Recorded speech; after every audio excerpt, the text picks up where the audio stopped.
আন্দাদা।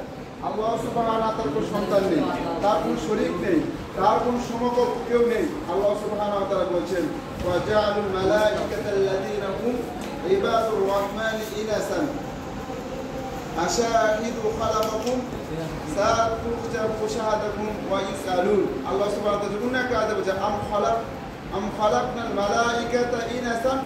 আর এটা আমাদের বিশ্বাস স্থাপন করতে হবে যে জিবরিল আমিনের ব্যাপারে আল্লাহ সুবহানাহু ওয়া তাআলা বলছেন ওয়া ইন্নাহু লা তানজিলু রাব্বিল আলামিন নাযালা বিহি রুহুল আমিন। রুহুল আমিন তার উদ্দেশ্য এখানে কি? জিবরিল আমিন। আমাদেরকে বিশ্বাস স্থাপন করতে হবে আল্লাহ সুবহানাহু ওয়া তাআলা জিবরিল আমিনকে বিভিন্ন জায়গায় বিভিন্ন গুণ বলে তারা তাদেরকে আহ্বান করেছেন বা তার সিফাতগুলো বর্ণনা করেছেন। যেমন রুহুল আমিন তারা কাকে বোঝানো হয়েছে আয়াতের মধ্যে? জিবরিল আমিনকে। রুহুল কুদুস তারা কি কাকে বোঝানো হয়েছে? জিবরিল আমিনকে।